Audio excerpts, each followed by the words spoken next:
نحمدہ ونصلی علی رسولہ الکریم اما بعد۔ محترم ناظرین، السلام علیکم ورحمۃ اللہ وبرکاتہ۔ آج ہم ایک ایسی حکایت پر گفتگو کرنے جا رہے ہیں جو صدیوں پرانی ہونے کے باوجود آج بھی ہمارے دل و دماغ کو روشن کرتی ہے۔ یہ حکایت ہمیں ملتی ہے مثنوی میں، جس کے مصنف ہیں عظیم صوفی شاعر مولانا جلال الدین رومی رحمۃ اللہ علیہ۔ یہ صرف ایک کہانی نہیں بلکہ زندگی کا ایک آئینہ ہے، ایک ایسا آئینہ جس میں ہم اپنی کمزوریوں، اپنی طاقتوں اور اپنے عدل کا عکس دیکھ سکتے ہیں۔ ایک گھنا جنگل جہاں خوف کی فضا طاری ہے، ایک ظالم شیر جو اپنی طاقت کے نشے میں چور روزانہ کئی جانوروں کو ہلاک کر دیتا ہے۔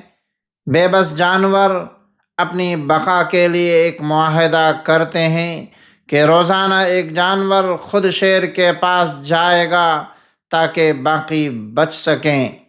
یہ فیصلہ بظاہر مجبوری تھا، مگر اس میں حکمت بھی تھی۔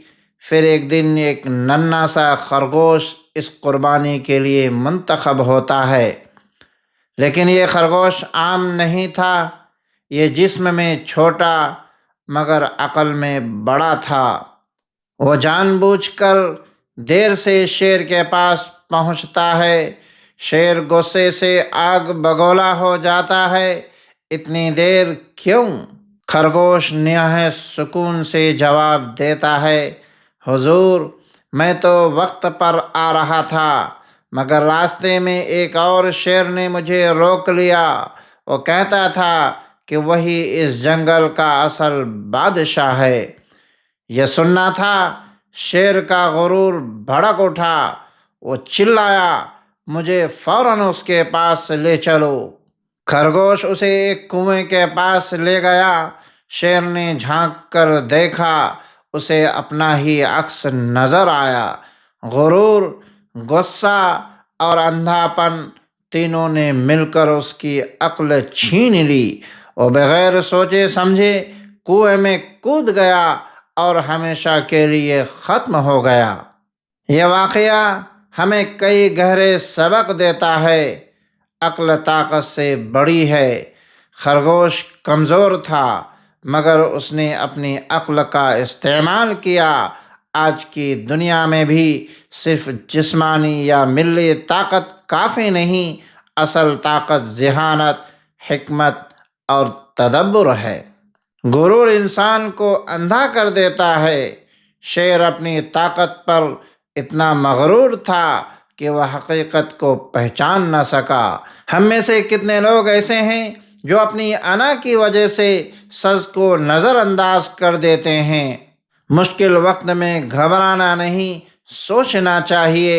خرگوش اگر گھبرا جاتا تو وہ بھی مارا جاتا، لیکن اس نے سوچا، منصوبہ بنایا اور کامیاب ہوا۔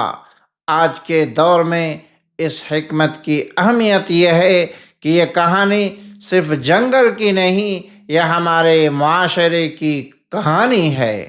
دفتر میں، کاروبار میں، سیاست میں اکثر شیر موجود ہوتے ہیں، اور کبھی ہم خود بھی انجانے میں وہ شیر بن جاتے ہیں۔ سوال یہ ہے، کیا ہم اپنی طاقت کو انصاف کے لیے استعمال کرتے ہیں یا ظلم کے لیے؟ اور اگر ہم خرگوش کی جگہ ہوں تو کیا ہم ہمت اور عقل سے کام لیتے ہیں؟ ذرا سوچئے، ذرا خود سے سوال کیجئے، کیا میں فیصلے میں غصہ کرتا ہوں؟ کیا میں دوسروں کی بات سننے کے بجائے صرف اپنی انا کی پیروی کرتا ہوں؟ کیا میں مشکل حالات میں گھبرا جاتا ہوں یا حکمت سے کام لیتا ہوں؟ اگر ان سوالوں کے جواب ہمیں بے چین کریں تو سمجھ لیجئے یہی اس کہانی کی اصل مقصد ہے۔ مولانا رومی رحمۃ اللہ علیہ نے اس سادہ سی حکایت میں ایک گہری حقیقت بیان کی ہے۔ انسان کی اصل قوت اس کا شعور ہے۔ وہ ہمیں یہ سکھاتے ہیں کہ عقل اللہ کی ایک عظیم نعمت ہے اور اس کا درست استعمال ہی کامیابی کی کنجی ہے۔ ناظرین کرام، شیر اور خرگوش کی یہ حکایت ہمیں یہ سکھاتی ہے کہ طاقت عارضی ہے، عقل دائمی ہے، غرور تباہی کا راستہ ہے اور حکمت نجات کا ذریعہ ہے۔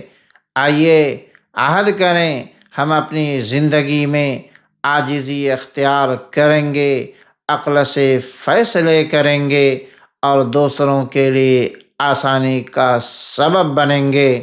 آخر میں بس اتنا کہنا چاہوں گا، اگر آپ شیر بنیں تو انصاف والے شیر بنیں، اور اگر خرگوش بنیں تو عقل والے خرگوش بنیں۔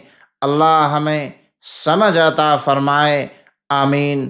والسلام علیکم ورحمۃ اللہ وبرکاتہ۔